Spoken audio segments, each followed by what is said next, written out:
Welcome back. This is the Cardian you're listening to, and today we're talking about the best darkness Pokemon I have ever seen yet. And it brings together a bunch of darkness ideas that have been swiveling around and haven't really had a focus point that focuses the deck in the strength. So, as I see it fitting, I think we should start with the V card since it's the beginning to becoming a VMAX. So, what does Eternatus V have to do with anything? Well, it does have a good attack, but aside from that, it has 220 HP, 2 retreat, which is retreatable with Air Balloon, and weakness to fighting. And fighting's not too big, but I do think it's going to get bigger since it can counter the meta of these Pokemon so well, since there's lightning out there and there's going to be tons of dark. So, what do we have here? Well, we have, for 1 energy, you do 30 damage and you get to attach a darkness energy from your hand to one of your benched Pokemon. Now, I don't know if you know this, but there was a Pokemon, a single prize Pokemon printed a long time ago that had the same type of acceleration. It was from the discard pile, but I'm talking about Yveltal.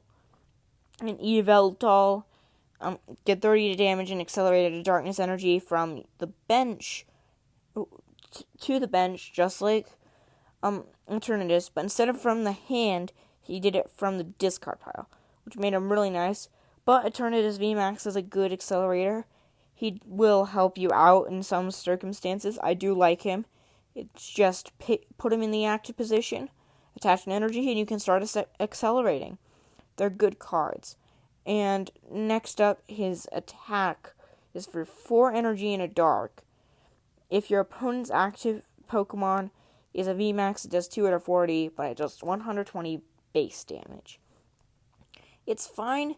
It's getting something like Snorlax VMAX down to 100, but it's not gonna do stuff that's gonna one-hit KO. It's a powerful Pokemon, but it's not doing enough to be considered for a really good attacker.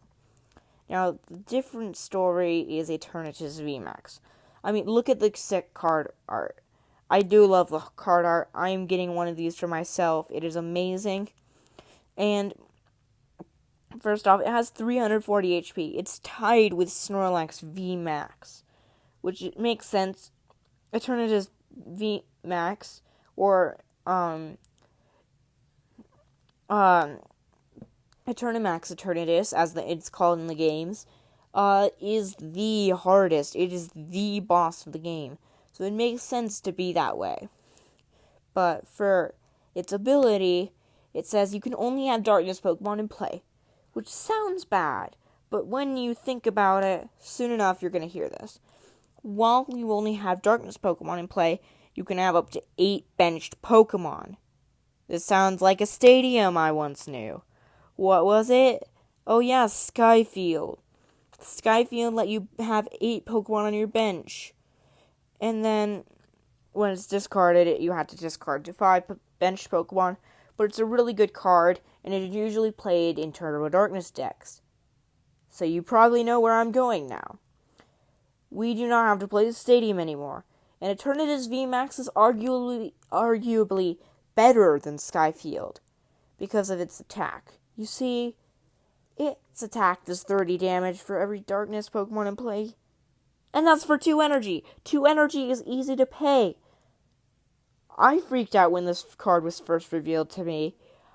You should be, I don't know, but Eternatus VMAX is a very powerful powerhouse and will do tons of damage. It pairs nicely with tons of things and caps out at 270 damage. Now that's a lot. That knocks out most tag teams.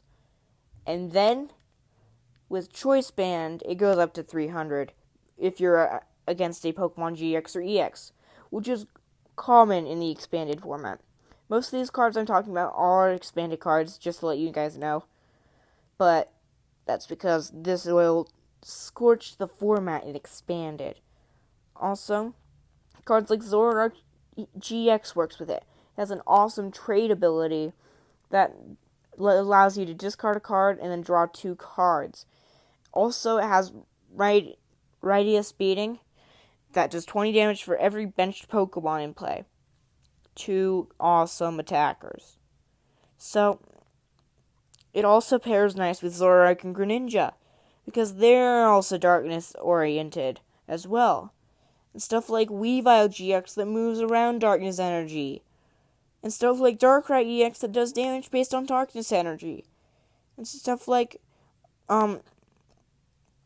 Max Elixir that lets you look at the top 6 cards of your deck and attach a basic energy you find there to a basic Pokemon on your bench. Then you get to shuffle those cards into their deck. It's an energy acceleration. Works with nights with Darkrai EX, which allows you to retreat for free if you have dark energy attached to your Pokemon.